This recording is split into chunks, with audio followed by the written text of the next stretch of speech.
My name is Sam Devine. I'm 27 years old and I am a salon owner. So because I'm an owner and I work behind the chair, and I'm the manager right now, I'm encompassing 3 positions. My responsibilities on any given day is going to be getting to the salon, making sure that everything is ready to run smoothly. So making sure that the schedule is correct, making sure that we're fully staffed, taking care of any kind of absences, anything that could possibly make the day run less smoothly, that I'm intercepting those things and preventing them or band-aiding the situation.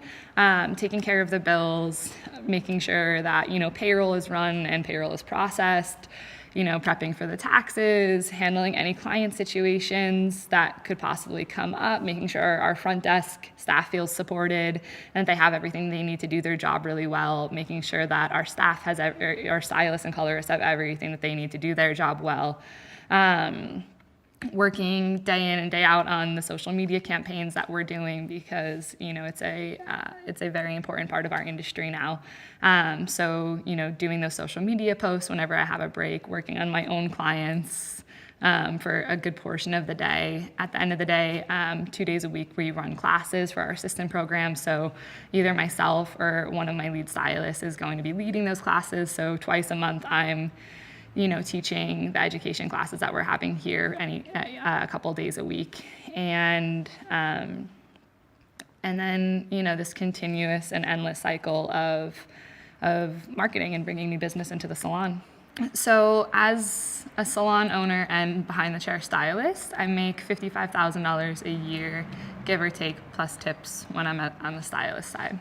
In comparison to other people in my industry, I think it's going to vary based on location. If you compare it to like the Midwest or the South or cities that aren't as metropolitan as, say, New York, Los Angeles, or Dallas, for instance, it's probably on the median to high end, I would imagine, because salons, if you look at the entire scope of the salon industry, it's quite vast. You have salons that are in the Midwest that don't bring in a ton of revenue every year, to salons that are bringing in multi-million dollar businesses. So when you look at that, there's going to be that median, and I think in terms of my individual salary, I think we're going to fall in like the median to high for majority of the country, which is interesting.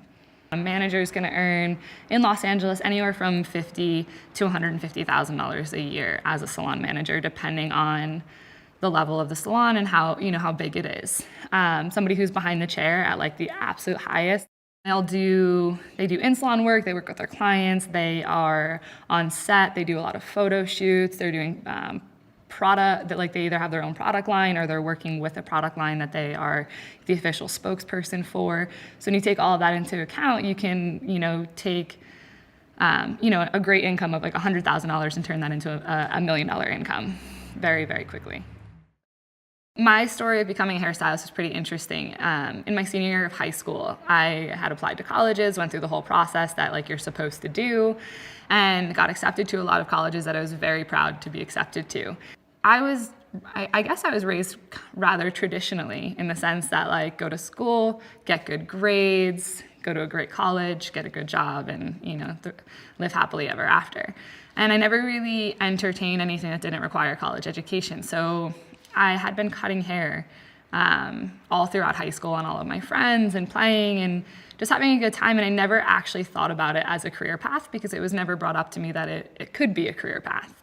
And my perspective was there's $7 haircut salons in the town that I grew up in. And then there was this one really nice salon that I had found my freshman year of high school and started going to, and I loved it. And it was the most amazing thing ever. But like that was it. Like you could either work in this small salon in this small town, or you can work in an even smaller salon in this small town. So it just never crossed my mind. And I'm reading this article and I was just like, you've got to be kidding me. Somebody is charging $800 for a haircut. That's crazy. And she's doing every celebrity, and it was incredible. So I went home and I did a lot of research, and I found out that she was not the only one, and that she wasn't like a fluke situation. And I decided right then and there, I was like, that's what I want to do. Like, that's definitely what I want to do. And I told my mom, I was like, hey, I'm not going to go to college anymore. I'm going to go to hair school and become a hairstylist and move out to Los Angeles. And that went over really well. Um, which it actually did, though. My parents took it very, very well. And then, so I started looking into the process of what I would have to do in order to get myself on that path. So I'm at my salon in this small town in New Jersey, and I'm talking with my stylist. And I was like, hey, like, this is what I want to do. I have no idea where to begin. It's not like this information is not readily available on the internet at all. So like, what do I do? You're in the industry, you're the best hairstylist I've ever met. So what do I do? And she was like, you have to go to Vidal Sassoon, hands down. So I went home and I did a bunch of research and found out that, you know, the only Sassoon Academy in the country is in Santa Monica, and pretty much made up my mind that I was gonna go there. It's a 9-month program in California. It's a 9-to-5 job, so it's essentially you're there from 9 to 5, and it's difficult to have a job outside of it. And so I needed not only to cover the cost of tuition, but I needed to cover my cost of living for 9 months in Santa Monica, California, which is not necessarily the easiest thing to do. And I was very fortunate to have a family that supported me. Once you graduate from the cosmetology program at any school, you have to go and get your license. So it's a board certified license, so that every state is going to have a state board of cosmetology, so the California State Board of Cosmetology and Barbering. And you have to go and take this test. There's a written test, and then there's a practical exam. So they train you all throughout school to get through that test. It's pretty simple. If you pay attention in school, it's pretty simple. You'll get through it, and then after that, you're licensed immediately on the spot, and you're hireable. To get hired in a salon, you essentially, you're gonna take your resume, which at that point in your career is probably very limited and or next to nothing other than whatever school you went to. And you're gonna go around to different salons that you're interested in. I would suggest touring salons first, show them that you're interested in, you know, seeing if it's even a good fit for you before you just, you know, drop off your resume, because every salon's not gonna be a good fit for you. So I was fortunate enough while I was in Sassoon to actually go around to a bunch of salons with a big group, and we toured a bunch and we figured out, you know, everyone went down a different path, but everyone was able to figure out like, oh, this seems like a good fit for me, or this seems like a good fit for me. And I would definitely suggest anyone who's at that point in this career to do. You want to interview the team you're going to work for just as much as they're going to interview you. So I went into Sally Hirschberger, dropped off my resume, was told that they're not currently hiring, but that they would contact me back in the future if they ever were. And I was walking out to my car and I got a phone call. And so I picked it up and it was the manager. And she was like, hey, did you just drop off your resume? And I was like, I did. She's like, can you come back up for an interview? So I was like, oh my God, this is the best day ever. And I ran back upstairs, sat down for an interview, and then she had me, the interview went fantastic, and then she had me come back in for a work trial, which is something that's very common in this industry, which essentially means that you're going to be scheduled for a day, for anywhere from a day to a week, that you're gonna come back into the salon and shadow one of the assistants or apprentices at that salon.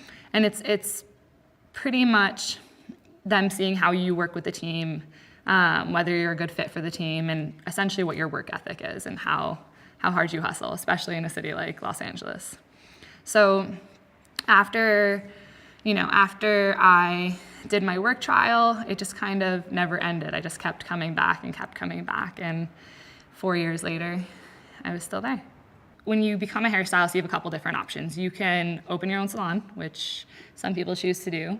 You can go and work depending on what state you work in, because every state has different laws, but a lot of states allow booth renting, which means that you will come into a salon location, they'll have stations set up, and you pay rent, essentially, a monthly rent for a station, and you're responsible for everything. You want to bring clients in, you have to find those clients, you have to keep those clients. Essentially, they're just giving you a box to work out of. Or you can work in a salon that's commission-based, which means you're part of a team, you're part of a culture, you're part of the entire business. And within that, there's certain things that you can expect from the salon, but there's also a lot of responsibility that you have. So any good salon business is going to run itself strategically, which means they're gonna have some sort of system in place to determine how every client that walks through the door, because of the marketing or sales techniques that the salon has done, they're gonna have a system in place to make sure that they send those clients to the stylists that are gonna keep them. right? So every salon is different, but there's different things that will happen behind the scenes. It's going to track, client retention rates. So when you're just starting out in the industry, in order to even like get into, and if you start out at a salon that is like a team environment and commission-based salon, you're gonna have to essentially like earn your way for a little while. You're gonna have to prove yourself. So that's gonna mean that you have to go out and sell yourself and bring clients in. So you are always a salesperson in this industry, because every client that sits down, it is an opportunity to keep them, but that doesn't ensure that you will. So what things are you doing to make sure that you're keeping them? That's the sales aspect of it. You're going to be making sure, obviously, that you have a clear understanding of what they want. They have a clear understanding of what they're going to get, because those two things don't always line up in our industry, unfortunately. That they're actually happy when they walk out the door, that you put the right steps in place to make sure that they're going to come back, as frequently as they need to take care of it. Because at the end of the day, while hair is very much aesthetic and just the way you look, it needs to be healthy. So there is a little bit of a doctoring part of it as well, and making sure, you can make somebody's hair look really good, but that doesn't matter if it's falling out, right? If they don't have any hair left at the end of that experience. So in my opinion, every step of the way before you're even actually dealing with a client, you're selling yourself. Whether you're out trying to meet new clients and bring them in, you have to show them why you're worth even coming to in the first place. Once they're in your chair, why are you worth staying with? Once they're out of your chair, why are you worth coming back to? Because everyone in the city, everyone they're all competing for the same group of clients. And obviously, like, there's different levels of salons, but there's thousands of salons that are at every level. So at any given moment, you're competing with an endless amount of competition, and you have to constantly remind your clients why they need to come back to you, and that's sales. So as a stylist, you're not very limited. It is so vast what you can do in this industry, and it's really going to depend on what you like and what's important to you. So, and what I mean by that is certain career paths as a stylist are going to keep you in a 9-to-5, which is amazing if that's important to you. Another career path could take you around the world, and you could have no schedule, and you could be off for 3 months, and then you could work a year and a half straight on a series of different movies or photo shoots. So you can do as a stylist, you can do anything from working behind the chair to becoming a salon manager and a stylist, to becoming a session stylist, which means that you're going to be working on photo shoots sporadically. You can work on movie sets. You can become a spokesperson for a product line. You could become an educator. You could do a mixture of all of those things. It's pretty endless what the possibilities are. It's just going to matter what makes you happy. Ideally, what I'd love to see for myself is I want to see this company grow to a multi-location salon. Because the whole process has been so new to me and it's ever evolving, I'm not sure if I see myself owning it in 10 years, if I see it being sold, and I'm so open to what that path is going to hold that defining it is not necessarily something that I want to do, because learning everything I've learned along the way has just taught me multitude, or like an endless amount of knowledge that I never thought that I would obtain. I could see myself still owning, all of these salons and continuously growing them. I could see it being sold to a bigger corporation, and whether staying on like the team and still working within the salon locations. I could see myself starting another company, because if there's one thing that I've learned through this whole process, it's how much I really like building something. I love that beginning process. I love working with people. I love figuring out what gets people going, and really building a strong team. And I think that the most incredible time to do that is in the beginning. So I do have a love for starting a company. So it's hard to define. I tend to find myself focused more on what I can get done in the next year or 2 years. I know that in 10 years I want to be happy, I want to be financially secure, and I want to be able to have the freedom to decide what I want to do. And I'm okay if that changes.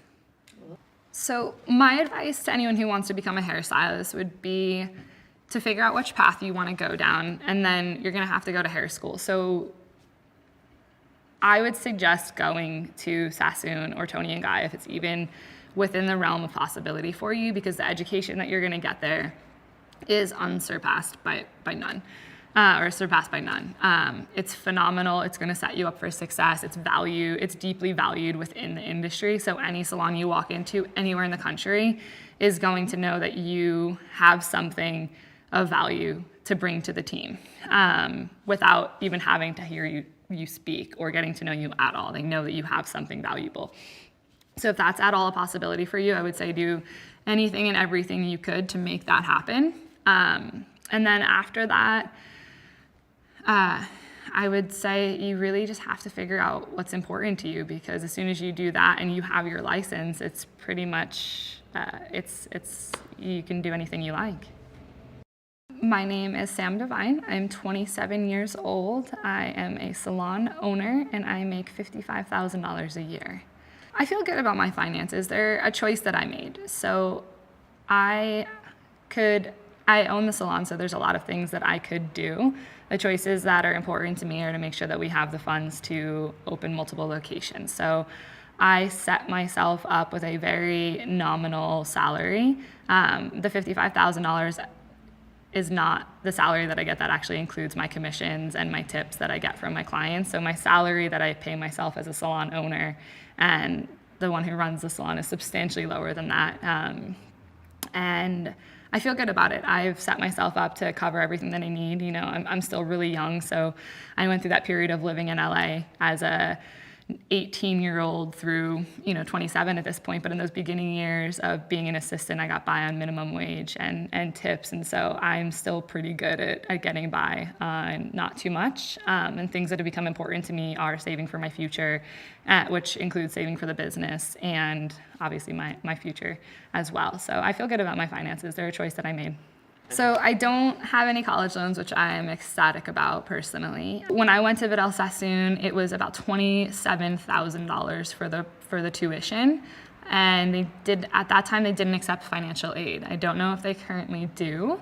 They took payment plans, but it was a big chunk of cash to come up front. I was very fortunate to have a family member of mine help me with the tuition. Living in Los Angeles is interesting. It's a very, very expensive city, nowhere near as expensive as New York, but I think that it's a lot more manageable than a lot of other metropolitan areas. So for me personally, it's been pretty easy because I moved out here when I was 18, which meant that I've had roommates essentially the entire time. I'm pretty young. I'm very social. I love being around people. So for me, I've always enjoyed that, and I still continue to enjoy living with people that I love being around. And that cuts down on finances substantially, which is incredible.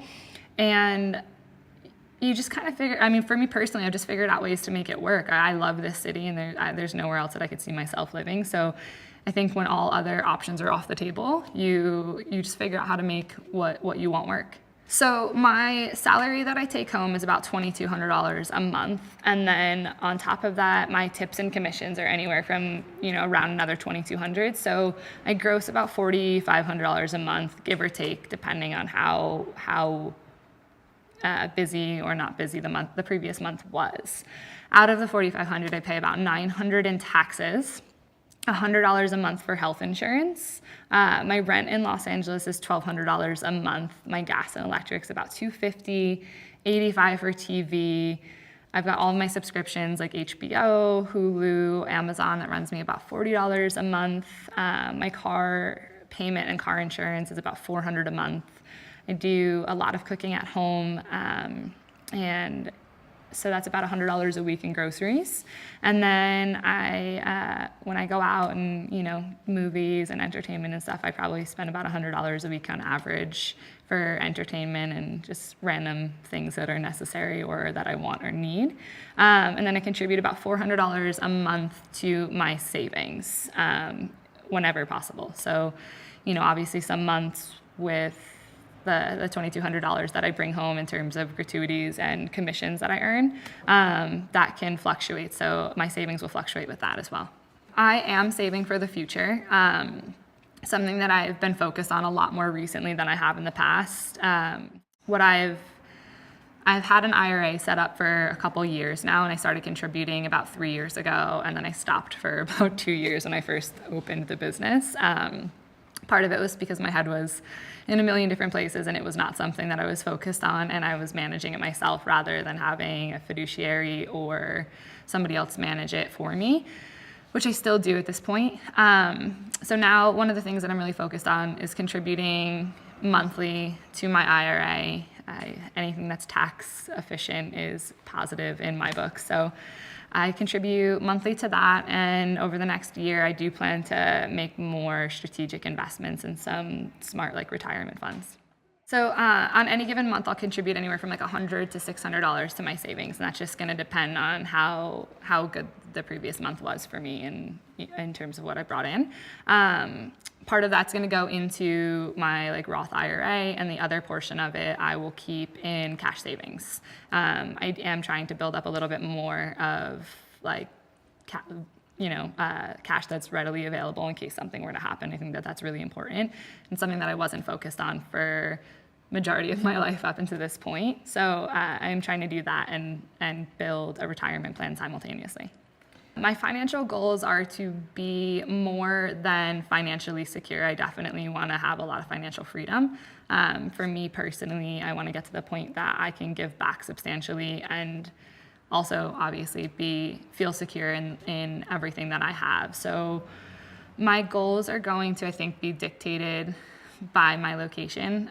Like I said previously, I do want to open up multiple locations, and it's hard at this point to know exactly where that's going to take me in terms of the business. So depending on where I'm living, that's going to dictate how much I think that I need. But I want to be very free in terms of my finances and the choices that I get to make. I want to be able to contribute to my community and different foundations that I think are doing beautiful work. I could definitely see myself in the future starting my own foundation, working with kids, and just doing anything we can do to kind of make this world a better place. So ultimately, a lot of that requires money, and I think the more you give, the more you get. So I would love to be able to financially contribute to amazing causes that are happening around globally around the world. I've learned a lot about money since I started working. I've learned everything from how to finance a business. I think I've learned how to manage money to best run the business, which I'm learning new ways to improve that every single day. And I don't necessarily know that there's ever going to be an end in sight to that, because I think that it's one of those things that's forever progressing to be more efficient.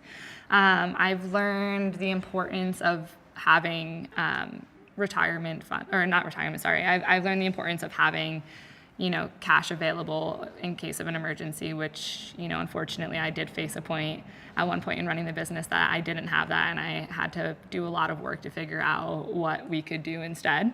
So I do know how important that is for not only a business, but for people in general. I mean, things come up all the time, and I think it's wildly important to have money available in case of an emergency.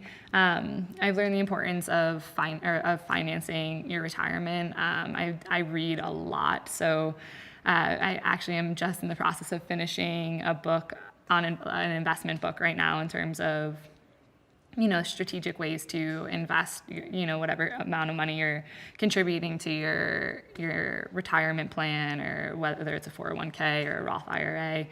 I've learned a lot about finances over the last couple years. Part of it because I've had to, and a huge part of it because I want to. If you would have asked me 5 years ago, do you see yourself owning a salon? I would have said no, 100%. I never wanted to open a salon. Even 2.5 years ago, if you would have asked me a month before I decided that this was what I was going to do, I would have told you were crazy. I would never open a salon. My business partner and I created this concept of a membership-based hair salon. So essentially, where you would normally come into a salon and you would come in and get your hair cut or your hair colored and just pay whatever the cost of that individual service was, we decided that we figured out that there's a better way that could be handled. And we created a membership model. So essentially what our clients can do is they pay a monthly fee based on whichever membership level that they're in, and they get unlimited services within that membership level. So we've got one for unlimited blowouts, which blowouts have been like all the rage in our industry for the last couple years. There's one that includes color, haircuts, and blowouts, and then we have a men's membership, which is unlimited men's cuts. And what that's done is it's really changed the salon culture. So our clients can come in as often as they like. It's created a more dynamic relationship between our clients and our salon staff, which is really incredible to see. And then again, it's a new model, so we're testing something that hasn't been done before, and it's been wildly successful. So about a year before I opened my salon, which is called Society, there was this new phenomenon in the industry, and it was blowouts. Obviously, well, maybe not so obviously, but people have been getting blowouts for a very long time. But the birth of a new company dramatically changed our industry. So you would go in, they did like nothing other than blowouts. So you'd go in, get your hair blown out, and then leave. So as soon as they opened, within a couple months, we started to see a really dramatic shift in our business. We saw a lot of our clients not coming in. Our numbers were dropping, which means sales were dropping. And for an individual stylist, that was damaging to our income, which is never a really fun realization. So I came up with a couple ideas of different things that I thought we could do to counteract what was happening and keep our clients in our business. Ultimately, I tried to pitch them to my manager, and it just wasn't a good fit for that salon. And that was really it was a little painful for me and some of the other stylists to swallow, because it was a substantial portion of our income was gone. And there was really not much that we could do to get that back. We had to figure out a new way to earn it. And the new ways we were coming up with just weren't going to work where we were. So I was talking to a really good friend of mine, and who is my business partner. And we just started going, and I was pitching her some ideas, and we were just going back and forth. And ultimately, we came up with what is now Society, and decided that we should move forward on figuring out how to start something new, something that, obviously the industry was changing. So what could we do to not fall behind on some of these changes that were happening, and be on the forefront of it, and instead of, constantly trying to play catch up. So that was kind of how the birth of our membership started. And then from that point on, my mind was completely and utterly dedicated to figuring out how to bring all of this into fruition. So at that point, I knew absolutely nothing about running a business or how to start a business or anything related to business other than showing up at work, doing my clients, and collecting a paycheck. So for me, it was a lot of new learning. But luckily, I do love to read, and I love to learn new things. So Google was my best friend. I Googled absolutely everything endlessly, looked up absorbed anything I could read about opening a new business, whether it was a hair salon or not, just figuring out, what that entailed. The next step was putting together a business plan, because everything that I had read was put together a business plan. So I slaved over this thing for about 7 months. Looked at 100 different formats of what it should be like, what it should look like. Again, I didn't go to college for this, so I'm literally getting everything off Google. And anyone who's searched anything on Google, there are a million contradictions to everything you read. So I put together what I thought was a brilliant business plan, and encompassed everything I had read, and had a little bit from here, a little bit from there. And I was like, cool, now what do I do with this? I have this, why don't I have a business yet?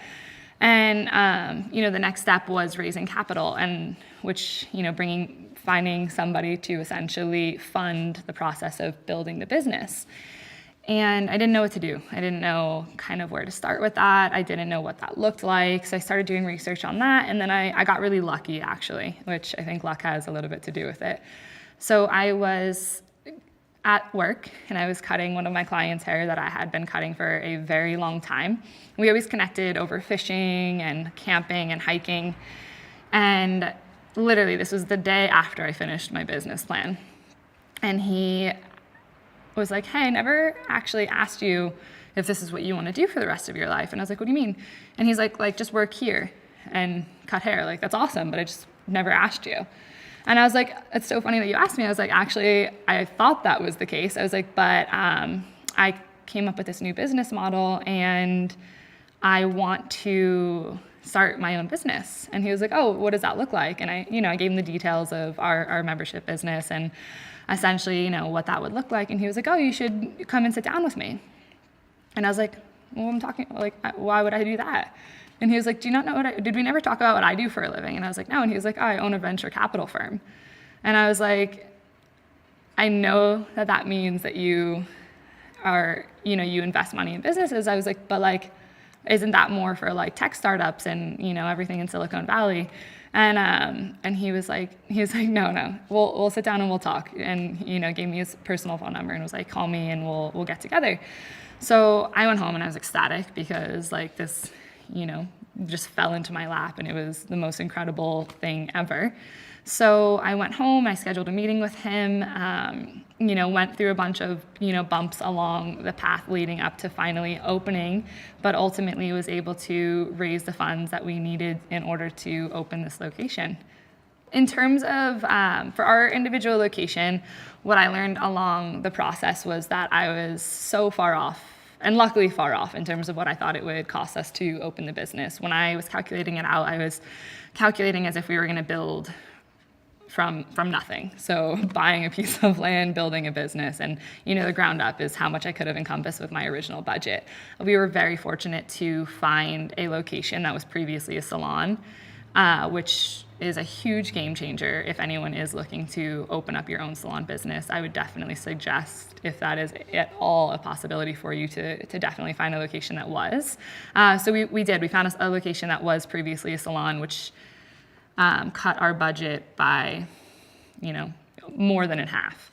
And then I'm also very lucky to have a father who is a contractor and a builder by trade. So once we got the location, the budget that we ultimately wound up getting was far less than I had originally anticipated. So what I had hoped to get and what I actually got was dramatically different, but it was enough, and that's all I really needed. So we worked within the budget that we were given to make this happen. My dad and I slaved over this place for 29 days straight, 18-hour days building, because as anyone who's ever lived in Los Angeles, rent on anything is wildly expensive, and our landlord unfortunately didn't give us any leeway in terms of when the rent would start. We had 1 month of essentially rent-free, and we were like, okay, well then we need to start earning income in a month. So from the time we signed the lease, from the time I got funding to the time that I signed the lease was about a week. So I had a week to finalize and figure out everything.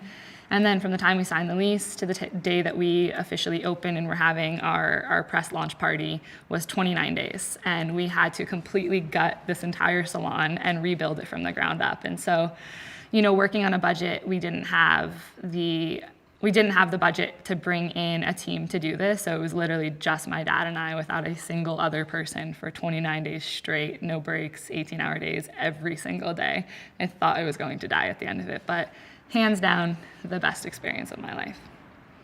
Typically, I would say that salon owners are either making next to nothing because they're putting everything they have back into the business to keep it open, or they're doing really well. And we're on the growth up, which is really great for us. For us, our focus is on making our business really profitable, keeping the money inside of the business so that as soon as we're ready, we can take everything that we've earned and open new locations.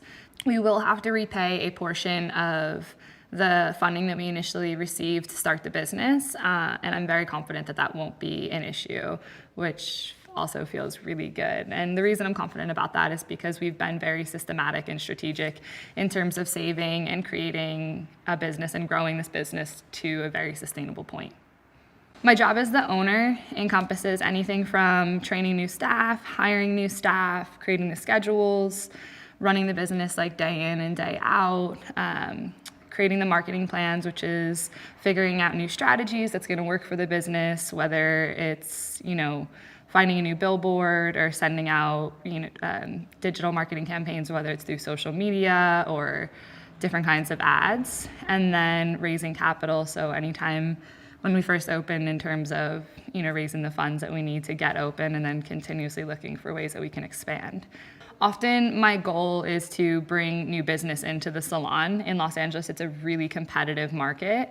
So everyone's competing for the same client's attention. So what we'll do is we'll come up with a creative concept, whether it's in particularly a photo shoot, and use the images from the shoot to send out to either through social media campaigns or email marketing campaigns. In the past, we've actually used the images for billboard campaigns around the city, which has been really incredible. So in terms of getting that project executed, I pretty much do it start to finish. So it's everything from, deciding what the creative side of it's going to be, like what do we want the end result to actually look like, and then finding the photographer, finding the models, organizing the team, getting our team together in terms of who wants to actually work on that particular project, and then model hunting, vetting models, seeing which one's going to be like the best fit for the actual shoot.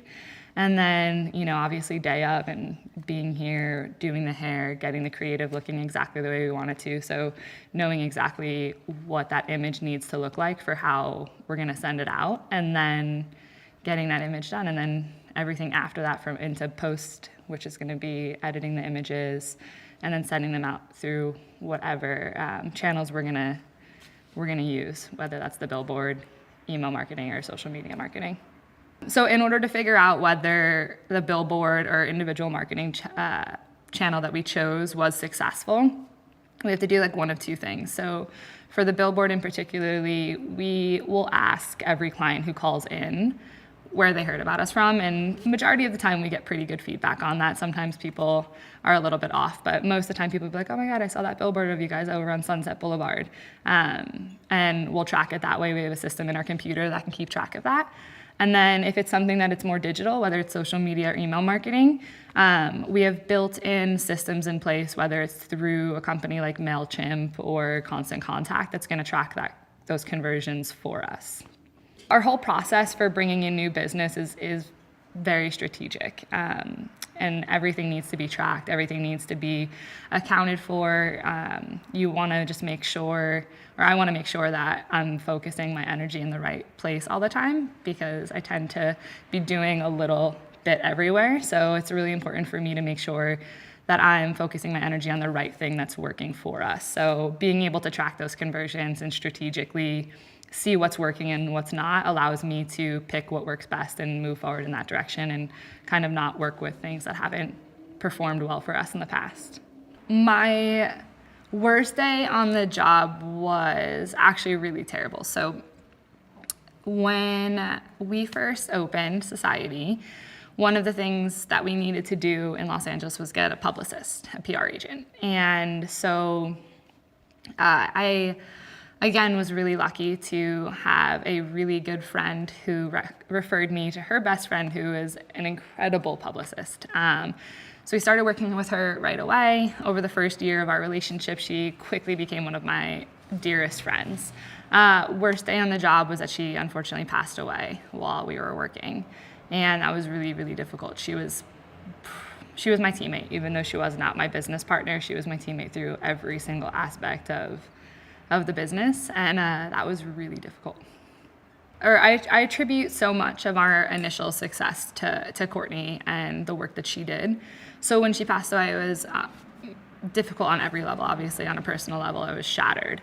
But on a business level, I felt like I had really lost like a leg of our tripod. She did so much to make sure that we were wildly successful. And it was hard to come back from that, because that was a side of the job that I had never learned how to do or had any desire necessarily to learn how to do. And so much of that is connection. So even if I wanted to learn that side of the business, it was just so much more than I could possibly take on. And I didn't know how to replace it either, because she was so good at her job. And because we had such a great relationship, it was the work that she did and the quality of the work that she did, and at what she was delivering for us and what we were giving back was just a relationship and a situation that could not ever be duplicated. And that was really difficult to have to come back and figure out how to balance after her passing. And we only recently have been able to, kind of figure out a new path to get down that is that is different than what she was doing, but trying to get us back on that same path. So the best day of my job actually just happened really recently. I'm very proud of the team and the culture that exists within this location. I think the team that has been built here and that come and show up here every day and, are working to create this vision and this company that we all love is, I would die for them. I love every single one of them so much. So the best day on the job was a day recently where a really good friend of mine who I went to hair school with, the salon that she was at was closing down, and a small group of 4 incredible women decided to come over and join our team. And the first day of having them join the existing team and just seeing how well everyone worked together and how happy everybody was, it was incredible. Everyone was just coming up to me all day long and was just telling me how much they love the energy and how this is like, it was that little step that everyone needed to feel like we were continuously moving up at like the perfect time. And it was incredible. It's bliss. As an owner, again, I don't think that you're very limited at all. I think that like the only limits you're going to face are whatever limits you impose on yourself. So you can open one business and you can decide that that makes you really happy and you just want to, keep that business running successfully for, the next 40 years. And I think that's beautiful. Or you can decide to, turn that one salon into a big corporation and multi-location salon business. You can open up a chain of salons, which, you're going to get into franchising. Then you could be a single salon owner, start a product line, and then wind up, going down that path of getting into retail. And then that could transcend back into owning a multi-location salon. You can also become a spokesperson as a salon owner, and everything that you could do as a stylist, assuming you also have your cosmetology license, you could do as an owner and do the same simultaneously. It's just going to depend again on like what makes you happy and what kind of workload you're looking for and what drives you.